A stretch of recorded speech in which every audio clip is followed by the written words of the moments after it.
If you don't want your picture to be seen, we're recording just the speaker view, but you're welcome to leave your cameras off. We'll ask that you stay muted during the event because background noise happens. Please do type questions into the chat as we go along, and then we'll have time for questions at the end. Oh, wait, hang on. I missed the part where I introduced the two of you. My brain. It's been a long day. Hang on one second. See, I always do other events at the end, so I lost my mind. So this, as you see in front of you, is Becca Ehrlich and Callie Swanlund, and we're here to celebrate Becca's book.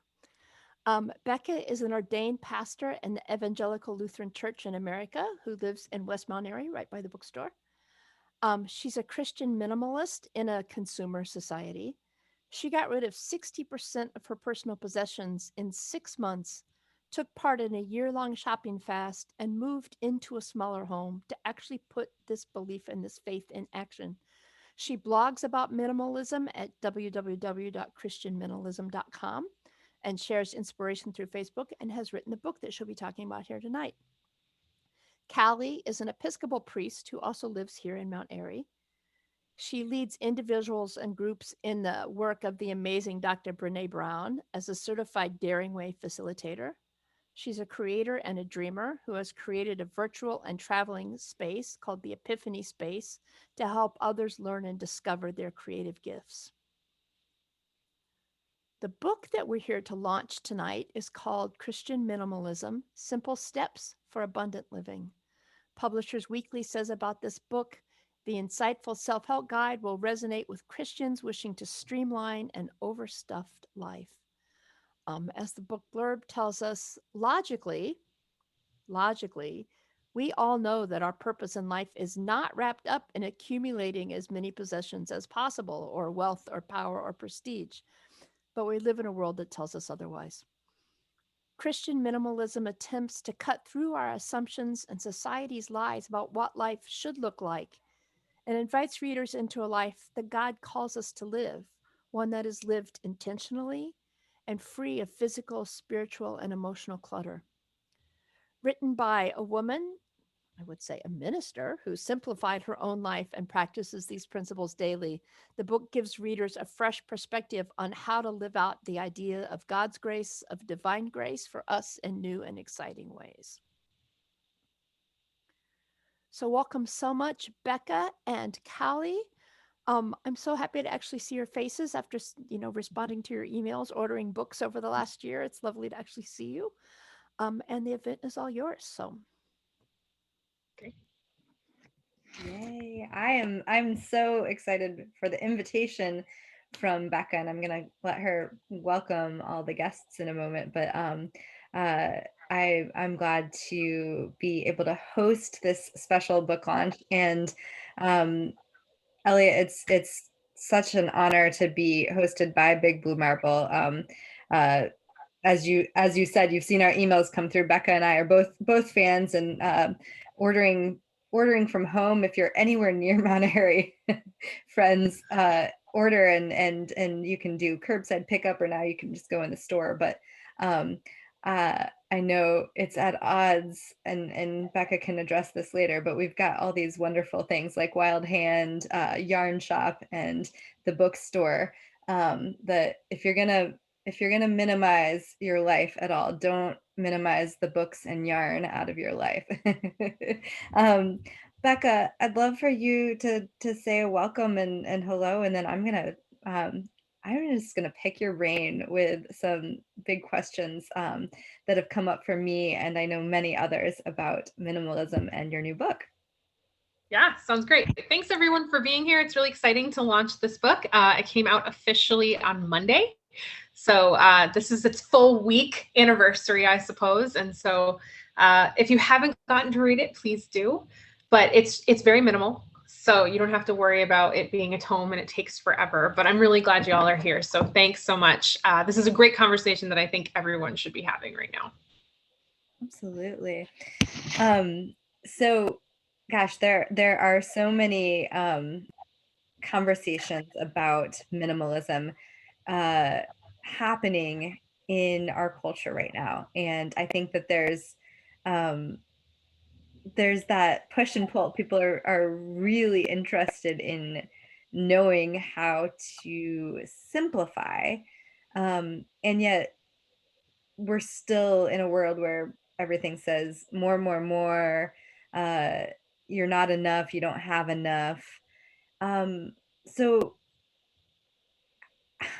is it a daily battle for you, Becca? How do you wake up and choose the minimalist lifestyle in the world that we live in?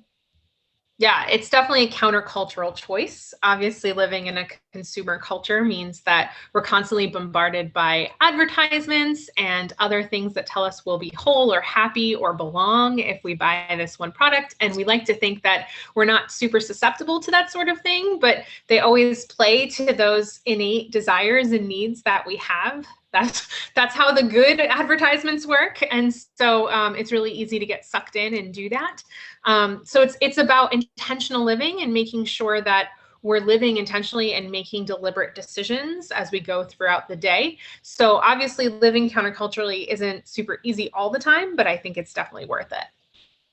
Absolutely. And that word intention is one that I think of, I strive for, and I in my coaching, I coach others to be intentional. And I think it requires an extra step in our life. There's like the easy mode, which is sort of autopilot. And what I notice a lot is, especially during the pandemic, anyone who is in any significant relationship, be it romantic relationship, deep friendships, etc., has really struggled in those relationships. And it's required a reminder about being intentional in those relationships, putting in a little bit extra effort and mindfulness. Um, it's not easy though. It's not easy to live with intention, even if it's life-giving um and it makes us feel good after we've done something with intention. Yeah. What kind of tools, what kind of advice do you have for being more intentional, not even just with our belongings, but just in our living? Yeah. So first of all, I want to say it's obviously a lot easier to go on automatic pilot. It's so easy to do that because it's just how we've been living. But the minute you start doing intentional living, it feels much better because you're actually making active decisions about how you're living versus just going with the flow and doing things the way you've always done it. So that's the first part. The second part is just being aware of the fact that you've been living on automatic pilot, which sounds remedial. But I think so often we just live and make decisions based on things we've done previously, and we don't necessarily think about the fact that we're not living intentionally. So being aware is first and foremost important. But then secondly, realizing all the different ways consumer culture affects us in our world and how it affects our decision making, how it affects how we live, how we consume, how we relate to each other. It turns into transactions, if you will. So basically, intentional living is realizing the tentacles of consumer culture in our lives and trying to, I don't know, this metaphor is evolving quickly, but chop off those tentacles so that they don't have power over us anymore. Yeah, I like the image of these like tentacles, and um as someone with children, it's fascinating to see um how they pick up on consumer culture. And I remember a few years ago, my youngest, who was 5, was asking about Black Friday, and I said, we skip out on Black Friday, and here's why. It's all based on consumerism. And he listened thoughtfully to all that, and he said, yeah, but Mama, there's a big sale. They're gonna give us 50% off. He didn't know what was being sold, um Right.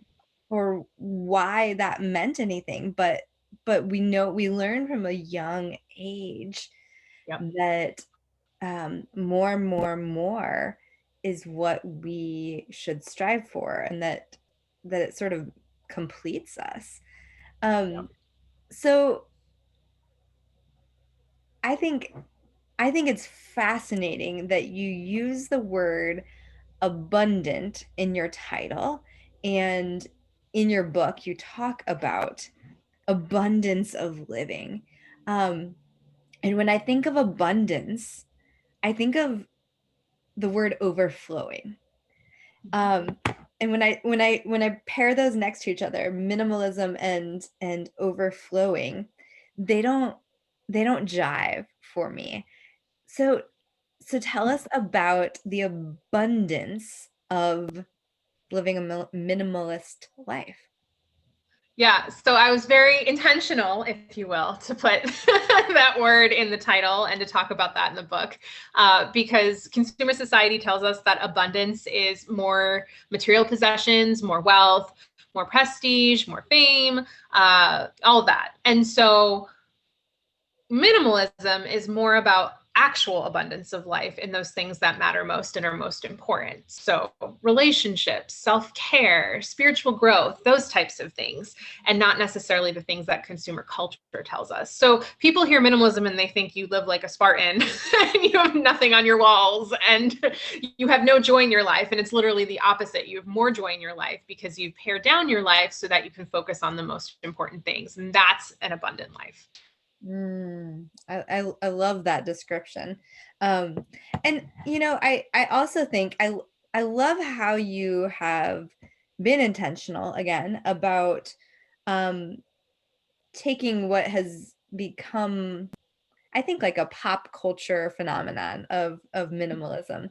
There are Netflix shows about it and everything. And pairing it with spirituality. And of course, you come from the Christian tradition, so you're talking about Christian minimalism. But I wonder if you know of movements in other faith traditions, or how this translates across faith contexts. Yeah, in almost every faith context across the world, there's this concept of simplicity in some fashion. And so I've seen, a common thread across faith traditions of thinking about focusing on God and simplicity. For example, there's obviously a lot of connections to Buddhism that you could see through minimalism and like trying to avoid attachment. And so Leo Babauta actually writes about it from a Zen perspective. And so I think that's really great. So I think there's a common theme of simplicity for everybody in all faith traditions and spiritualities. Yeah. Okay, so I can't see the faces on here, but I know some people are like, okay, like we can get behind this conceptually, but there are so many questions people have about, when the rubber hits the road, like how do you live into this? So tell us a little bit about your beginning journey, and if you were reticent or like, let's go, let's give away 60% of our belongings.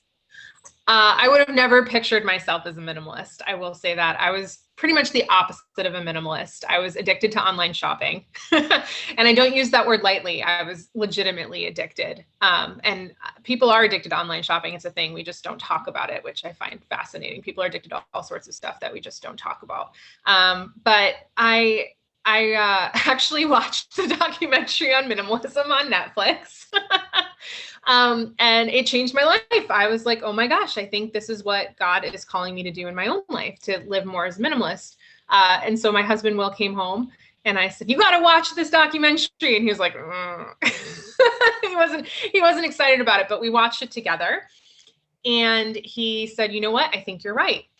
And during the second time I watched it, I saw that they were talking about meaning. And so the implication being living more simply and living a more minimalist lifestyle helps you find meaning in your life because you're focusing on what matters most. And I was like, well, the meaning in my Christian faith is Jesus. For other faith traditions, it's the divine.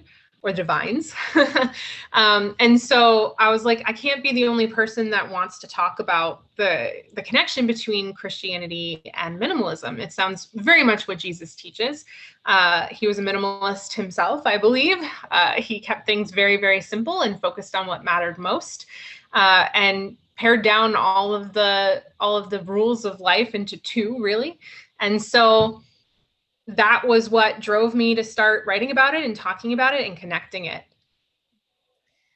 So when I have a group come and do like a 3-day Brene Brown vulnerability and shame retreat with me, like they leave and they're like, yes, I'm going to go home and tell my partner, tell my family, to live into all these concepts.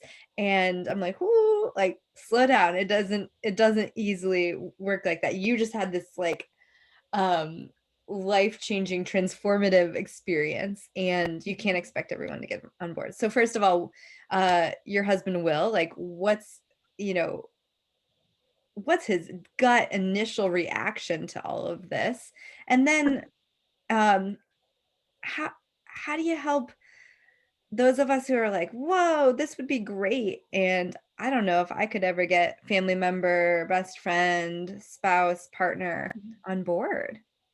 Yeah, I don't know. Will's on. I don't know if he wants to answer that first part himself. If not, I can answer for him, but I figured I'd ask. Will?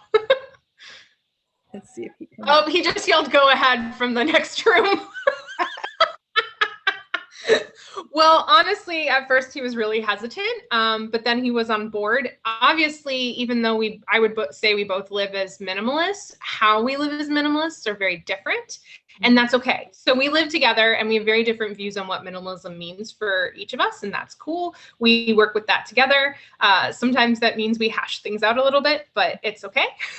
And we try to have our own little spaces of stuff when we need it. And obviously it's not just about stuff, it's about time commitments and things like that. So, and how we use our energy. And so when we book things or make time commitments that affect both of us, we're very intentional about making sure each other knows about those time commitments so that we can have time for each other, because we're obviously one of the things that matters most is our marriage. And so we want to make sure that we make that a priority. Yeah. So, yeah, so you talked about in your book, you talk about like accountability partners. And I know I had you as a guest in an online community that I help facilitate, the Hive. And there were a number of questions of like my partner would kill me if we did this. So like give us other options for what these accountability partners might look like if it's not in your household. Yeah, so that's a great question. So first of all, what I always tell people is that you can always start your minimalism journey, even if people in your household are not into it. Just don't ever minimize other people's stuff because it never ends well. Just deal with your own stuff and your own space. And what we found, especially especially if you start with stuff, you don't always have to start with stuff. You can start paring down other things like how much TV you watch or how much time you spend on social media or things like that. But a lot of people start with stuff just because a lot of folks in middle to upper class socioeconomic levels, that's tangible and it's stuff that we have to deal with. And then once you start dealing with some of that, usually people in the household realize what a difference it makes and try to follow suit in some fashion that works for them. So it's usually like leading by example as opposed to throwing out your husband's baseball cards or something. That's not a good thing to do. Right. And the other thing I was going to say is like, this is not, it's a marathon. It's not a sprint. So like, it's your whole life journey. You don't have to drop all your stuff or all your time commitments or stop watching TV altogether. It's not supposed to be a super radical thing. It's supposed to be a lifestyle shift that's going to last. So start small. Like, for example, when we started with our possessions, we started with one drawer each day. So it was about 15 minutes each day, totally doable. And then we left the big projects like the high and tight storage unit that had a ton of stuff. We left that for Saturdays, which took many Saturdays. But we did little things and then left the big projects for when we had more chunks of time. Yeah, and I think of it as similar to, when you're cleaning a room and you sort of do the big things first, and then you're like, oh, and now I could organize this, or oh, I could sweep under there. That doesn't happen very often for me, but sometimes I get into that deep cleaning mode. Mhm. I'm inspired to go like one level deeper and one level deeper. And so I can see how starting small, starting at this the level of the drawers, could lead you into deeper and deeper levels, and wanting to do more and more at your own pace and at your own comfort level, um, which that feels definitely doable. But I want to talk to you about stockpiling.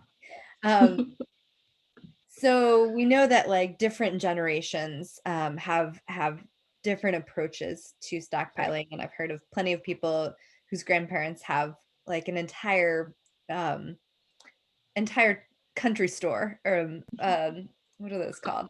Like where you could go down General store. general store in their basement. Um, Right.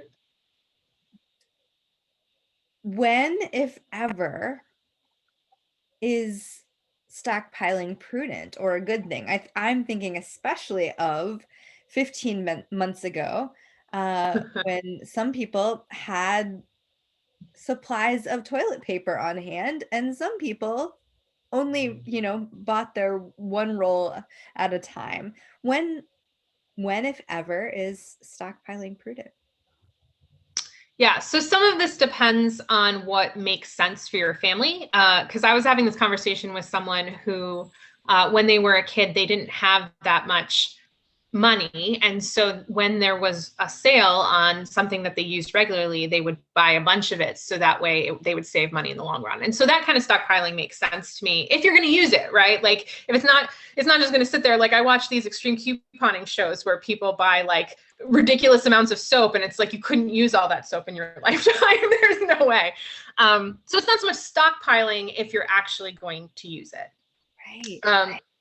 And you know you're going to use it, like it's something that you use regularly and it's going to happen. Whereas and in the pandemic, what was really difficult for me to watch is that people were stockpiling so much that other people didn't have access to this stuff. And so that's a problem, because it's more about what I need and what I want as opposed to what our society needs. Because if everyone just bought like one extra of everything, it would have been fine, but it wasn't fine because everyone panic bought, and then everyone else panic bought because they saw other people panic buying, and there was no food or toilet paper.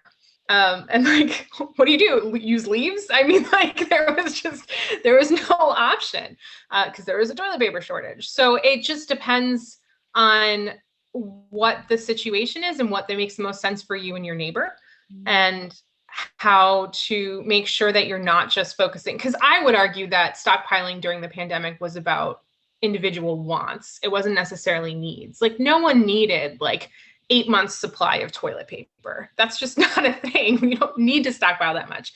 You could buy like, an extra set or two. That makes sense to me, but or water, for example. There was a lot of stockpiling water, which also confused me greatly because it wasn't like we were having shortages of water, but people panic buy and it's a thing.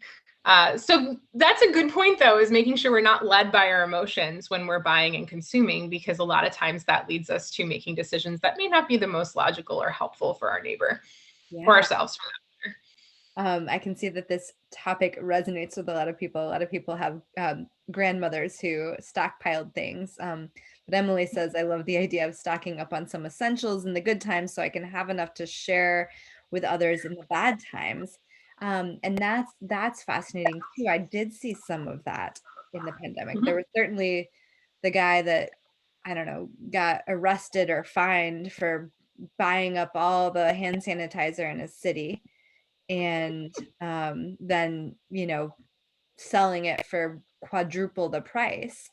um, Right, right. but but there are other people who are like, oh, I've got this. I don't know exactly how it happened, but I'm sure others have similar stories. A couple of years ago, I ordered tissues, and I think I thought I was ordering 4 boxes of tissues or something like that.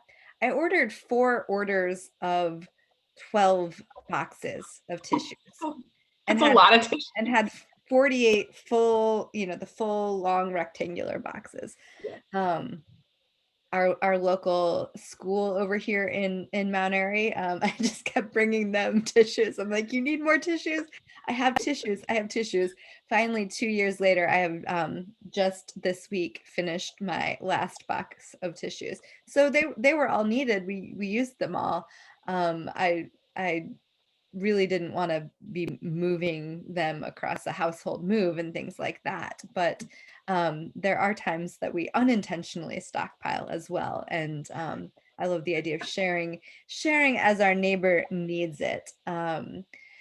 But what's so great is you shared that and you weren't like, oh, good, I have tissues for the next 5 years or whatever. Like you were like, you know what? There's kids that need these tissues before I will need them in 5 years. So that's great. I was happy for anyone who wanted a tissue. I would have just like stood on the street corner and handed them out. In our neighborhood, I see lots of things like the free little libraries. As Elliot said, the Fiber Arts store has this little yarn library. We even have this, instead of just a pantry, there's a community fridge that is nearby. And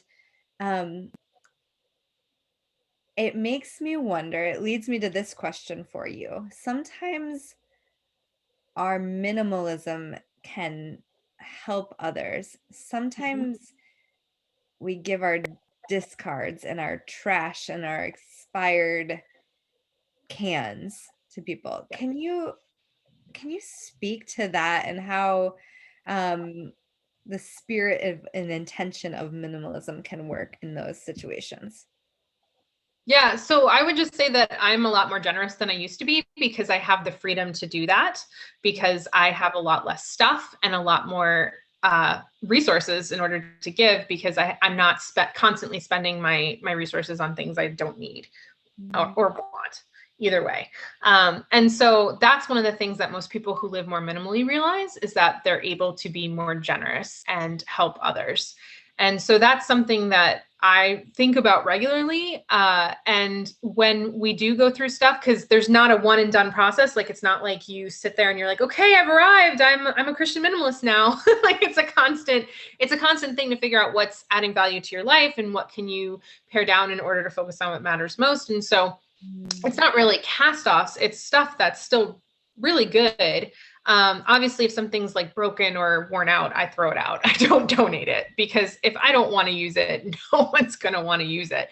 But if it's really good stuff, like if it's books that are in good shape that I think people would enjoy, if it's clothing pieces that I only wore a few times that I thought was going to be like a staple in my wardrobe, and I ended up being like, yep, then this doesn't fit as well as I thought it would. Those types of things, yeah, definitely generous. When we pared down our possessions to 60% of our possessions, one of the things that was really difficult for us was getting rid of our baby stuff. So we had a son that died and we had done multiple moves where we just kept the baby stuff from our son. And it got to the point where it was like, wait, we could keep this around if we end up adopting, or we could donate this stuff that's never been used before to families who need it now.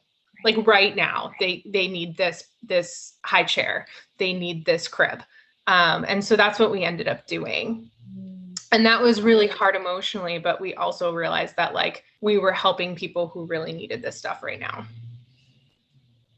Yeah, and it speaks to the mindset of abundance over scarcity too. This idea that we can actually acquire this thing again if needed. And but the emotional tie, I think that's where people struggle the most. I think grief and hanging on to things are so deeply intertwined. So I really, there are there are pieces of the Marie Kondo method that didn't work for me and pieces that stuck with me. One of the things that stuck with me was the thanking something as you're going through and looking at an object that you're going to get rid of that brought you great memories. For me, there is that emotional component, and being able to say, thank you. Thank you for bringing me joy, or thank you, Broken Pizza Wheel, for so many Friday night pizza nights. Being able to thank an object, even though it is just an object, has been a helpful release for me. But getting rid of stuff that reminds us of someone, especially someone who has died, Mhm. um, I think is a monumental task. So how do you, getting rid of your own stuff is one thing. How do you get rid of someone else's stuff? And someone, like you said, don't get rid of someone who's living stuff. Let them do that work. Right. But when you have to go through the house of a parent or a grandparent, where do you begin? How do you recommend the Christian minimalism of tied with grief in that way? Yeah. So one of the big things that we try to remind ourselves, and we just actually did this with my father-in-law's house after he died, and we keep reminding ourselves that the memories are not in the stuff. Like what we like about the stuff is that they trigger that memory for us. And so what we did was we took photos of the thing, which sounds ridiculous, but it does the same exact thing. Like when you look at the picture of the thing, it's the same, it does the exact same thing as if you had the thing, you just don't have the physical clutter. Now, obviously we can talk about digital clutter as well and making sure you organize those pictures in a helpful way. But that was a helpful thing for me to keep reminding myself that the memories are not in the stuff and the stuff is not the person. And also the other thing that I constantly remind myself when I'm doing work like that is the less of the things you have that are sentimental, the more important they are. So for example, I did a presentation on Christian minimalism at a congregation outside of Philly, and someone stood up and they said, so I have 5 boxes of drawings that my kids have done since they were born, like when they started drawing, and I've kept them, and it's 5 huge boxes of drawings, every single drawing they've ever done. What do I do with them? And I was like, okay, well, first of all, do you enjoy them when they're in boxes in the basement? And they were like, well, no. And I said, okay, now imagine that you picked your favorite 3 drawings from each child and you got them framed and you put them on your wall and you got rid of all the other drawings. And that way you would be able to enjoy them on a regular basis, and other people could enjoy them when they walked into the house. And so there's so much more meaningful when you have fewer of them than if you kept all of them. And so finding ways to keep the most meaningful things and being okay with not keeping everything is really important. And obviously it's hard emotional work because we love this person. We love this person. We want to keep all the stuff, but like physically we just can't, and it's not going to serve us well. And I don't think most people would want that for us, including the deceased. Probably they don't want us swimming in their stuff. So finding ways to honor the person and find meaningful things and being intentional about picking the most important things. Yes. Yeah, I think at least once in every move I've ever done, I've wished for a unforeseen house fire to come through and, just like take Just it wipe all. it all out. Just gonna start fresh. I'm just gonna start fresh, like I'm gonna build up with just the things I really, really need. Because Yep. there are so many boxes like that just get moved and carted from house to house because I don't have the emotional energy or the time to go through them. But there's that fear, right? Like if I just throw it all away, what might happen? What if I need it, right? I need it. And very, very, very occasionally in my minimizing have I gone back and said, oh, I really regret that. I really wish I still had that. I'd really like to wear that shirt. Very, very, very rarely, if ever, does that happen. And so I try to remember that when I'm going through that process again. Um, but I think, I often counsel people um, that it's a matter of stewardship um, Mhm.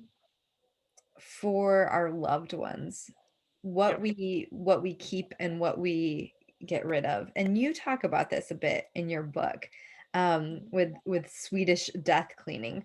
I'm going to tell you a quote from um, my a sociology professor, Frank Beck, that I had in college.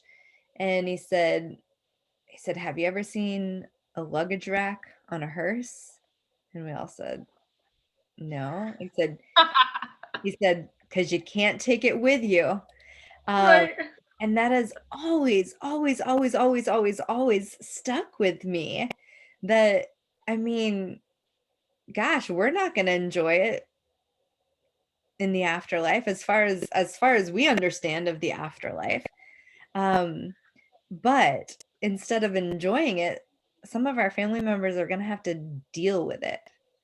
Yep. Um, how do you deal with that here on earth? Like, not the other side where I said, how do you get rid of a loved one's stuff, but how do you help who comes after us? Right. Well, Jesus told a really great parable about this, where in Luke 12 he talks about this rich guy who decided he was going to just stockpile all this stuff and like live large, and so he just buys bigger barns to like hold all his food and stuff so that he can live large. And God comes and is like, "You fool! Like you're going to die today, and whose stuff is this going to be now?" And so it really shows us that like our lives are not about accumulating stuff, because then when we leave, then it's not ours. Obviously, we can't take it with us. So then our family members are burdened with or friends or whatever are burdened with the process of having to wade through our stuff, and most of it gets donated or thrown out, really. And so like how many hours and dollars and energy, like how much of that have we used in our lives to accumulate stuff that really doesn't actually matter and is just going to end up in a dumpster after we die? Not to be morbid, but like that's really what we read about in that parable, and makes us realize that that's not what our lives are about, even though consumer culture likes to make us think that that's what it's about. And so a lot of times I think minimalism is actually really good for all generations for various reasons, but especially it's the sandwich generation that ends up really appreciating it, because they're the ones who have maybe had to clean out houses for family members, and then in addition realize they don't want to live like that for their kids, because then they don't want their kids having to do it, or their nieces, nephews, whatever, the younger generation in the family. And so that's that's usually a thing that I hear from a lot of folks who are at that point in their lives. Obviously, for younger folks, it's great when you're starting out, you can be more intentional about how you're living, so you're not in the same boat where every time you want to move, you just want to set fire to everything, because I think we've all been there. Or if you're downsizing, you're older and you're downsizing, it's also really helpful too. So I think it across the generations, it's an important lifestyle. Absolutely. And as you said, it frees you up for so much else. Um, Yep. I love Elliot's comment. No one has I ever wish said no one ever said, I wish my parents had one next. it is That's true. And I try to give the gift to my kids of both occasionally sneaking in their room when they're not here and putting away, storing away, or giving away or throwing away some of their stuff, so that they don't have the overwhelm that I felt as a kid of like, oh, can I give this away? Do I have to keep this? But my mom has a gift box for like every shape of anything that you might ever want to gift someone. And so Aw. if she's here, she's like, ooh, that could be useful. That could be a good box for something, and I'm like, no, no, no, Mom, like I am working on being moving toward the light, moving away from all of that. And can you can you not, Mom? So I'm sure someone else has those issues too. I've had numerous parishioners wonder what they are going to do with their collections because their children don't want them. Yep. Ooh, yeah. Speak to that too, because I hear that a lot from our elders, is that like, oh, no one these days wants all the heirlooms and things like that. So how do you honor your loved ones and say, oh, that doesn't fit my lifestyle, my minimalist aesthetic, etc.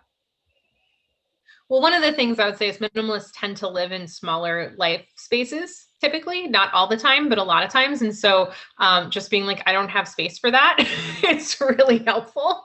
Even if you might have space for it, you just don't want to make the space. So it's not a lie. you just, you know what, like that, I don't have the space for that because that's not how I'm going to use my space. I'm going to be intentional with my living space.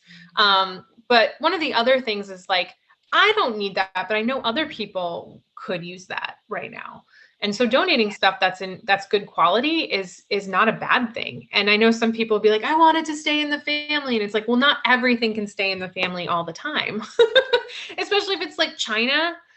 Like that's one of my favorite family heirlooms, where it's like, oh my gosh, China, because it takes up so much space and you use it like twice a year or something. And most people just don't want it anymore. It's just not a thing. So finding ways to politely say that you don't have the space for it is really helpful. And it's kind of attached to gift giving. Yeah. And I'll kind of like train that a little bit. We've been really deliberate about telling family and friends that not to gift us things if possible, unless it's something we specifically say like we need, but actually gifting experiences or consumables or giving to charities. And so that's what we've directed folks. It took a couple years. I will say that it's not easy, especially family members are used to buying you stuff, but it helps. And eventually they'll get it. And then you have more fun because you're doing experiences together, or eating fun food or giving to a place that you really care about. And so that's something that we've done over the years, is try to get our family to understand that as well. Right. Yeah. And I see in the comments this theme of like, ooh, but I might need that for a project. Right. And I don't know, this might be too big of a topic to take on in our last little bit, but I know a number of people are attached to churches, and I think that a lot of people think, if I don't have this in my house, the place I can take it is the church. Yes. And oh my gosh, yeah, Ellie is laughing too. Like the church donations we get, the books we get, old pianos, like what? Yeah. So there's maybe your sequel can be like, how do you be a Christian minimalist and not overload your church with junk? Yeah, seriously. And I would say, and we've talked about this, like, don't donate stuff to a church or other places that you wouldn't keep using if you still wanted to have it in your life. Because like, if you're just doing cast-offs that you don't want to use, other people don't want to use it either. Like youth rooms are where furniture goes to die. Like it's the furniture that no one wants, and it's awful. And then our poor teenagers are like sitting on dilapidated couches that are falling apart, and it's not safe and it's not sanitary. And so obviously, like, throw your couch out if it's gross. Don't give it to your church. You know. But also, I saw Julian and a couple other, Natalie was talking about how, you know, when you work in children's ministry or other things and you see something, you're like, oh, I might need this for a project. Saving things for just for when, not just in case, because like 99% of the time when we save things just in case, that time never actually happens and it just ends up cluttering our space. So if, like I said, it's sort of the thing I talked about stockpiling. Like if it's something you use regularly and you know you're going to use it, that's one thing. But if it's just going to sit around collecting dust because you might need it someday, that's probably not the best idea to keep it.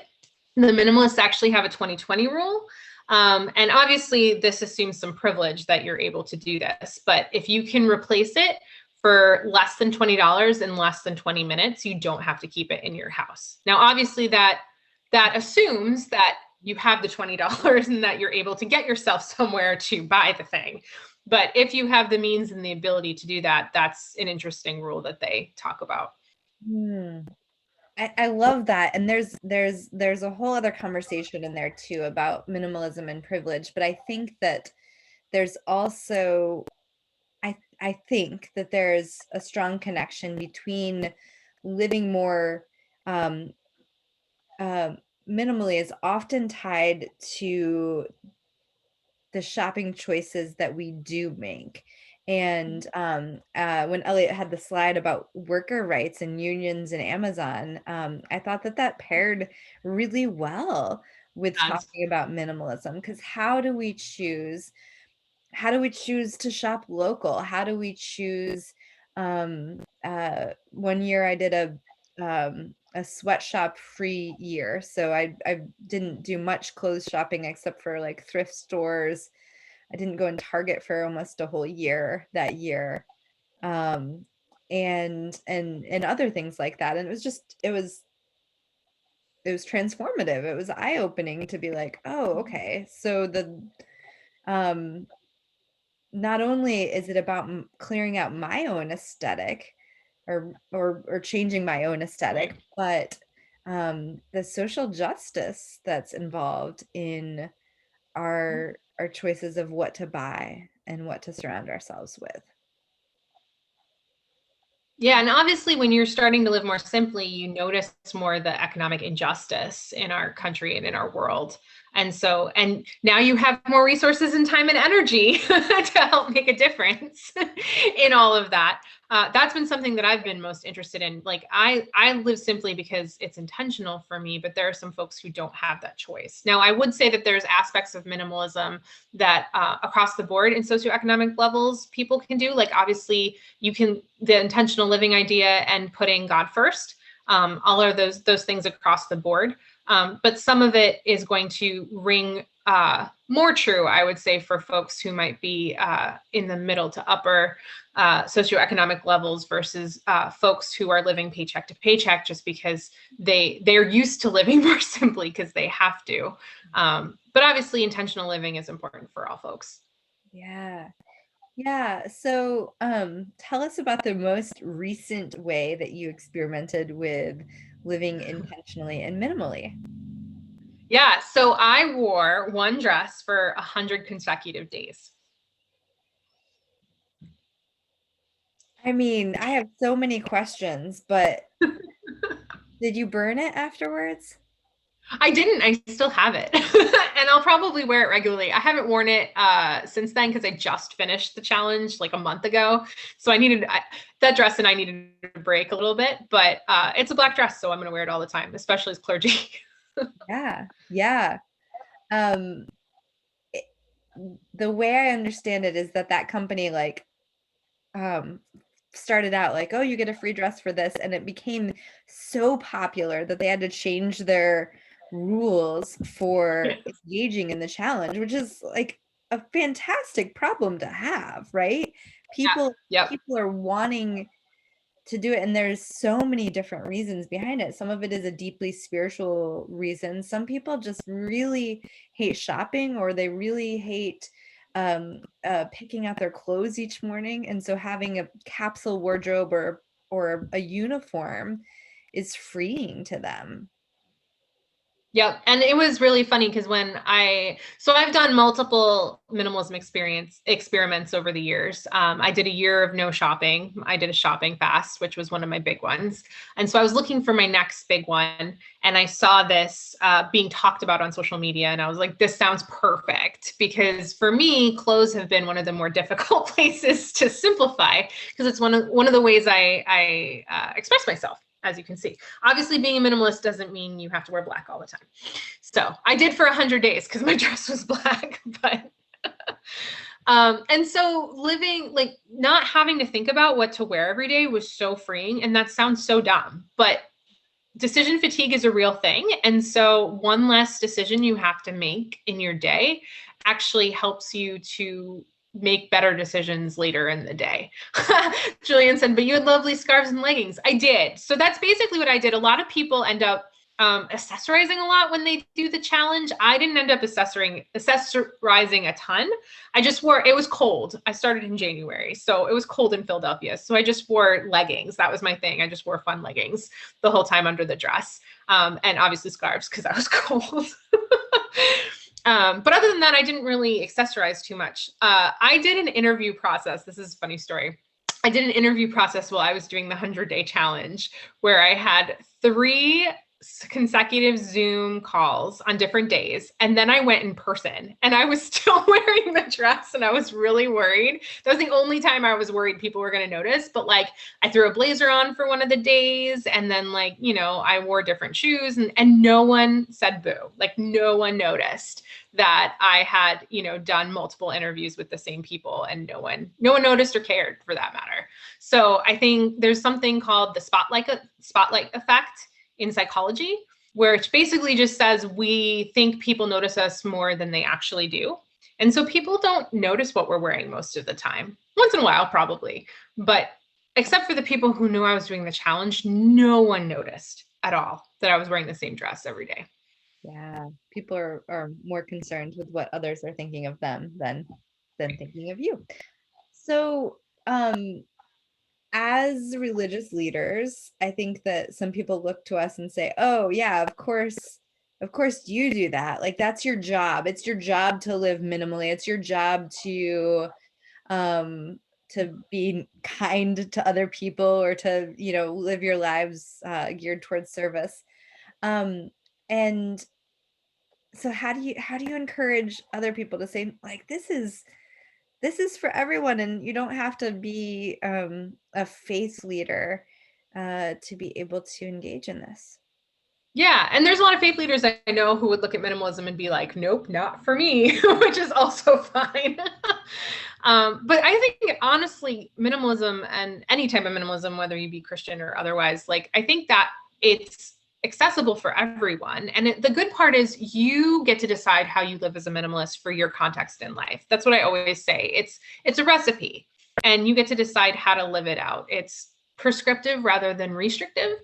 So, like, for example, a married couple with kids is going to live out being minimalist different than a college student who's single, or someone who's older and lives alone. And so, you know, there's people who feel called to sell everything they own and only live with the stuff in a suitcase and travel the world. And then there's people who own a house and own 2 cars and, you know, collect stamps or something, you know, and then everything in between. So however you want to live the minimalist lifestyle is makes sense for you.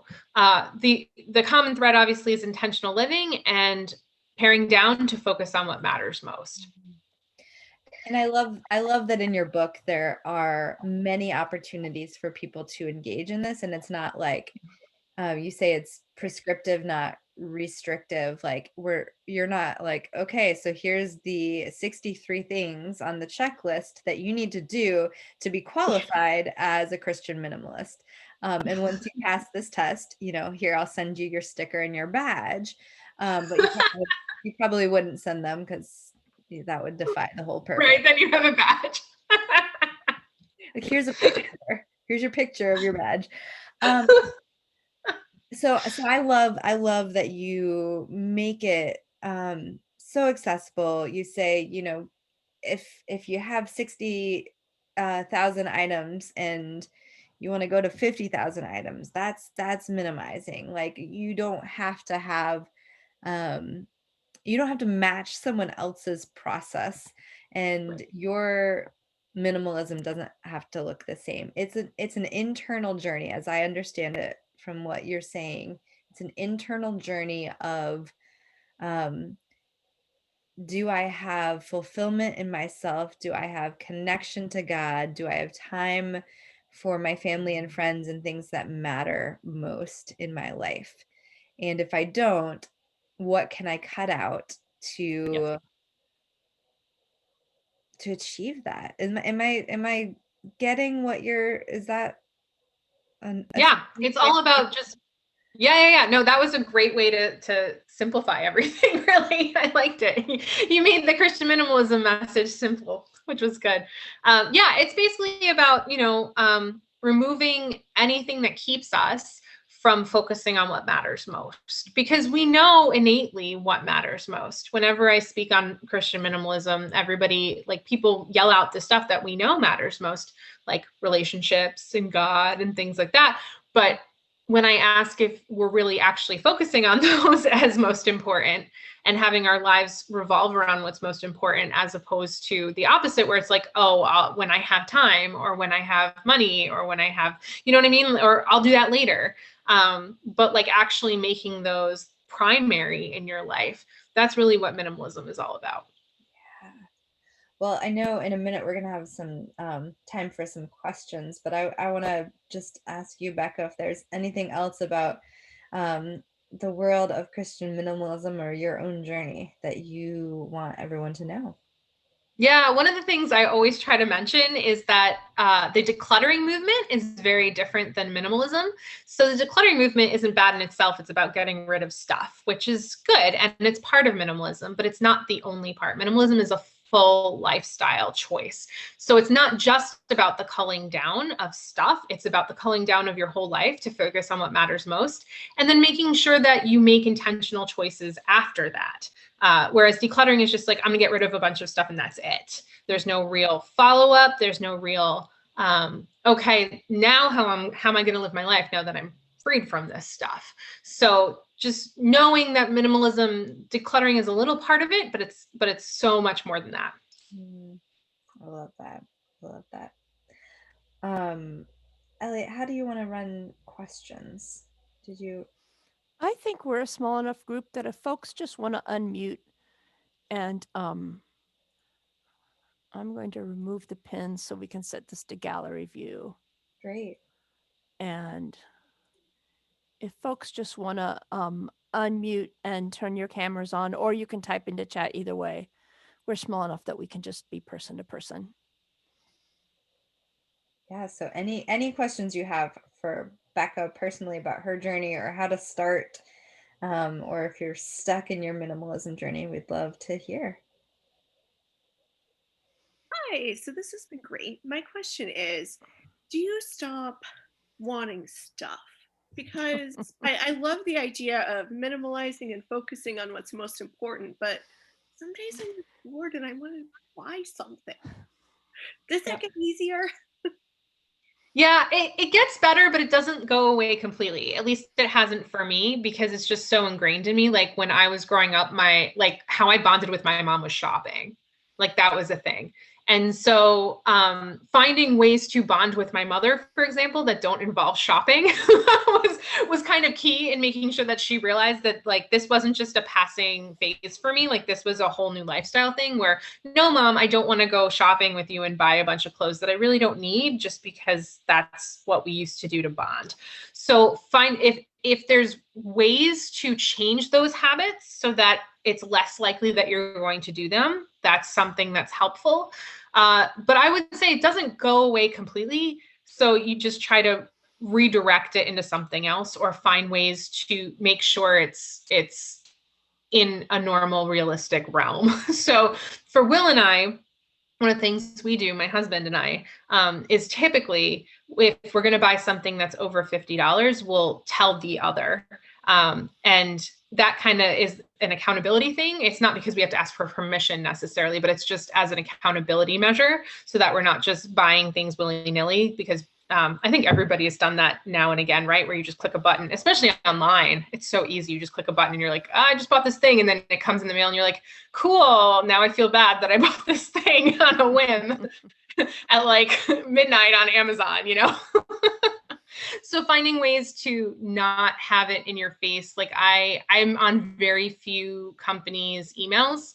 So it used to be like, you know, a company sends you a thing, you're like, big sale, and you're like, oh, and then you click on it, and then you end up buying a bunch of stuff that you might not necessarily need. So culling down my mailing list was helpful for me too. So it's not just in my face all the time. That was really great. This is really making me think, Becca. I did professional development with early childhood teachers for years. And a common problem we had is that classrooms had become huge storage centers for all of the just in case. Yep. You know, I might do an art project with this. I might use empty spool threads for this. And we would go in and say to teachers, we want 90% of the classroom to be for student learning, not for teacher desk and teacher storage. And we would get this huge pushback, but it wasn't just, I want my classroom to be cluttered full of crap. It's that I've been a teacher for a long time and I know that my funding gets cut constantly.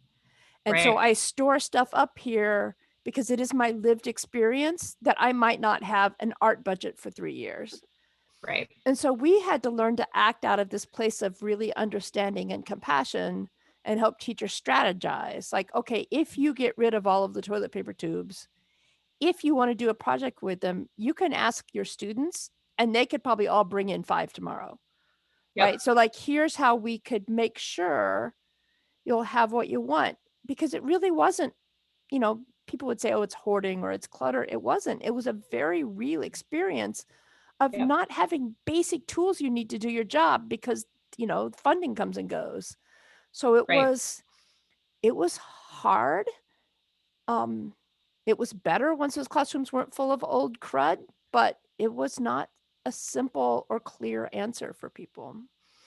So like, I kind of wish I'd had a book like this to hand and be like, no, this is what we mean. Like, this is the far end of this process. Yeah. And it's sometimes hit or miss, right? Because as you're trying to figure out what you actually need around for that particular reason and what you can maybe let go and find ways to get later, like the toilet paper tubes was a great example. Obviously you're going to have some mistakes and missteps where it's like, oh, that we probably should have done in a different way, but then you figure it out and do it differently next time. So it's not necessarily like, oh, I ruined it, I'm not a minimalist anymore. Like it's not about that. It's about finding ways to live more simply that makes sense. So I think that's a great example of being like, oh, well, we can get it from other people. And a lot of minimalists end up borrowing things a lot because it just doesn't make sense. Like, for example, to have a power washer at your house for a lot of people. Now, if you use a power washer all the time, that makes a ton of sense. But if you use it once a year, you could totally like borrow it or buy to rent it if you have the means to do that. You know what I mean? And so finding ways to simplify that makes sense and using the community, or like Free Cycle is a great thing where you post online a thing that you have and then you give it to someone for free who needs it. And so there's just lots of stuff out there to do those kinds of things. Diane asks a really good question that I know a lot of us hit a lot. How do you get rid of stuff that people buy you in a way that doesn't hurt their feelings? And her example is a best friend who goes to the Triple Crown horse races and brings back a little glass from each race as a present. And now Diane has boxes of them and nowhere to put them, but it's something that matters to that friendship, that gift matters to the friendship relationship. What are good ways to navigate that? Yeah, it's funny. Better ways. Yeah, so it was funny when I was reading your question, I was thinking of this Gilmore Girls episode where like Emily Gilmore, who's the mom, every time her mom, the grandma, comes to visit, she pulls out all this stuff from the basement and like puts so much stuff out because she has no room to keep it usually, but like wants to put it out there because her mom gave it to her. And I always remember watching that and being like, that seems like a lot of work. So this is actually a thing for a lot of people. And so one of the things that the minimalists talk about with gifting is that once someone gives you something, it's yours to do with what you want. Even if like the glasses are not your friendship. And I know you obviously know that. And it's hard to be like, okay, you know what? I just don't, these are not serving me. These are not adding value to my life. So I'm going to let them go. But having a conversation with your friend and being like, you know, like I've appreciated the shot glasses and I appreciate your thinking of me when you go on your trip. And that's awesome. But I don't really have use for them anymore. So if there's ways for you to tell me about the trip that don't involve bringing me something back, that'd be great. Like maybe you text me pictures while you're on the trip so that I can see what you're up to. Finding ways to be involved in the trip and with your friendship that doesn't involve getting more glasses.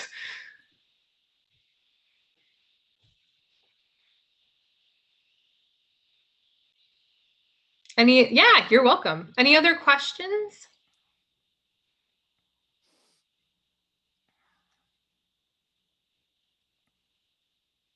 I feel like I should do the Jeopardy theme. Well, I think if that's it, it's always funny to sell books about, how to get rid of things. Well, I will say, like, but we have the books at the bookstore. It's true. And if it adds value to your life, that's great. If you want to keep it and keep rereading it. If you read it and you want to gift it to someone else or put it in a little library, a free library, that's great too. So don't feel like you have to hold on to the book when you're done with it. It's always good to pass books along. It's also one of the joys of having a small bookstore is we have a curated collection, which also helps me think about my own life. We don't have to have one of everything. We have the things that matter to us because they matter to our customers. And we can fit that in a small store. And then we don't have 87,000 travel guides to countries because, Google. So there is a joy in having a smaller space because you get to make choices, which is not the same as consuming, although it can still be overwhelming. But Becca, thank you so much. And Callie, thank you so much for coming on and being a co-host here.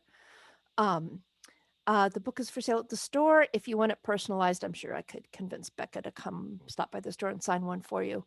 And we've got more events coming up in June. The one that Becca and Callie mentioned on the 21st is a book about these new job centers that are popping up. So that would be a great one to bop into to think about social justice and consumerism. Thank you both so much. And thanks everyone for joining us for Big Blue Marble at Home. And now the store is open, so I can see you at home and in the store, which is very exciting after all these months. So thank you, Elliot. Thank you, Becca, for inviting me. Thank you all for showing up. Yeah, and thanks for having this conversation. Continue this conversation with your family and friends and people at your church or in your faith community or in your community groups. Anyone really, because I think this is an important discussion to have and find ways to live more simply. Thanks. I'm going to stop recording here.